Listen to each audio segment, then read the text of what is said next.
Nintendo doesn't know it yet, but there's a storm brewing. You won't find this in any headlines or news segments, but it's gestating as we speak. In the sea of uncertainty rocking the gaming industry right now, Nintendo's boat is commendably stable. Their share prices continue to hit historic highs, their staff force is actually growing. And look at this, these are the shareholder votes for the re-election of Nintendo's board of directors. Strong numbers, aren't they? And while Nintendo's competitors wrestle with layoffs and spiraling costs, you'd be forgiven for thinking Nintendo is sitting pretty right now. And on paper, I guess they are.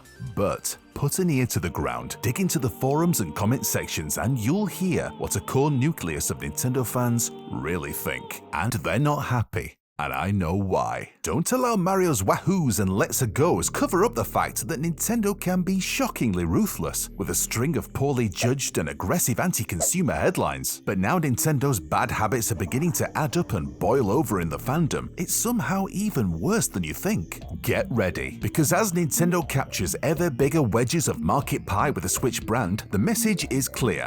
Whatever Nintendo's doing right now, just keep doing it. It's working. Don't mind the haters and the trolls. When the money talks, Nintendo listens. But, well, that didn't exactly work out for Ubisoft, did it? There's a fight for the soul of Nintendo raging, and the biggest problem of all is few realize it's even happening, least of all Nintendo. And I've realized there's one thing companies must start to understand about gamers before it's too late. I'd encourage you all to spend a few moments to think about all the ways Nintendo has screwed people over in just the last 10 years alone. Oh, where do we start? How about suing Palworld because they think only they can kick the shit out of small animals? Some of them do look similar to Pokemon, though. Then there's half of all Joy-Cons drifting. That figure was exaggerated. The whole free Melee movement. Well, we all know Nintendo doesn't like modding. Cancelling a Splatoon tournament livestream because some teams supported the free Melee movement. Well... Doug Bowser kidnapping that princess that time. Okay, now you're just getting confused. Nintendo Red being exactly the same red used by the Chinese Communist Party.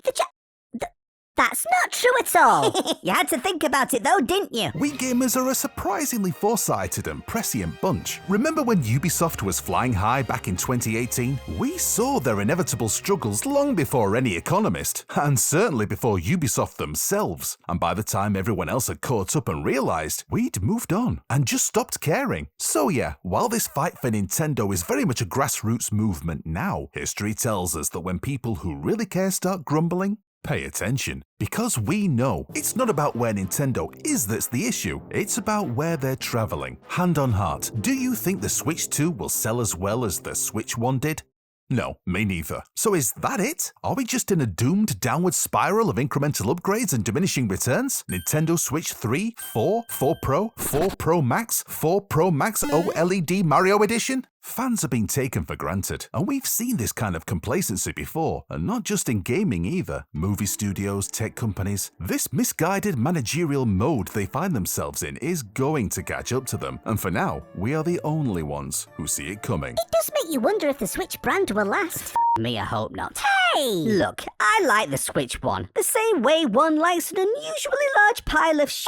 Yeah, it's cool, but I'd rather it was something else. And remember this, a big part of the Switch 1 doing so well was Breath of the Wild being such a watershed moment. Mario Kart World and Donkey Kong Bonanza aren't. I dunno, you got to remember Breath of the Wild really put Zelda and Nintendo back on the map. And as they say, a rising tide affects all boats. I bet Donkey Kong Bonanza ends up being the best-selling Donkey Kong game since... well, the first one. And don't forget, Nintendo still has our favourite plumber in the pipeline. I wonder what the next mainline Mario game will look like. Oh, well, whatever gimmick they're shoehorning into him this time, I'd better be Breath of the Wild good, because if it ends up shitting the bed, if it ends up with 8 out of 10 on IGN, what else is in the back pocket? Dragon Drive? LOL. Brand loyalty is like ice cream. Once it's melted away, it's almost impossible to get back. How long is it going to be before Nintendo realizes that, hey, a lot of our core fans are pretty angry with us right now? A year? A decade? Will a whole generation go by before they realize their business is standing on very fickle footing? We're fighting to save Nintendo now because we still care, but anger turns to apathy very quickly. Just ask Ubisoft. Nintendo needs to start listening. Do you think maybe we're giving them too little credit?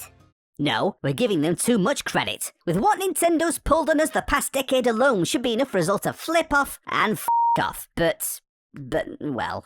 Well, what? No, the games are still too good. It's annoying. At least with Ubisoft we could just roll our heads back and laugh while pointing. But I want to play Metroid Prime 4 and Super Mario, Flatulence. Or whatever it's going to be called. Flatulence? Oh, we can have it both ways, you know. There are so many little indie studios out there that would just love to have us. And maybe, yeah, it is better to help them out. But we don't have to abandon Nintendo completely. I know it seems like they're tucked away in some ivory tower, but I bet they're keeping a very close eye on the Switch too. We think they're not listening, but I bet you'd be surprised. No, I'd be surprised if they went one whole year without kicking someone in the balls. Remember, everything Nintendo does is meticulously planned. These things didn't just happen. They weighed up the situation and decided, you know what? I'm gonna kick them right in the balls, and that's absolutely fine. And when we're doubled up on the floor in agony, they'll dangle a shiny new game in front of us. Ooh, look at this! It's getting 9s and 10s. But then they charge us $80 for an empty cartridge, tell us we don't legally own it anyway, and brick the console if we dare complain about it online. F***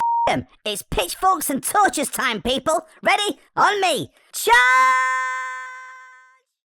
Well, don't know where he's going exactly, and it's not the first time he's gotten angry.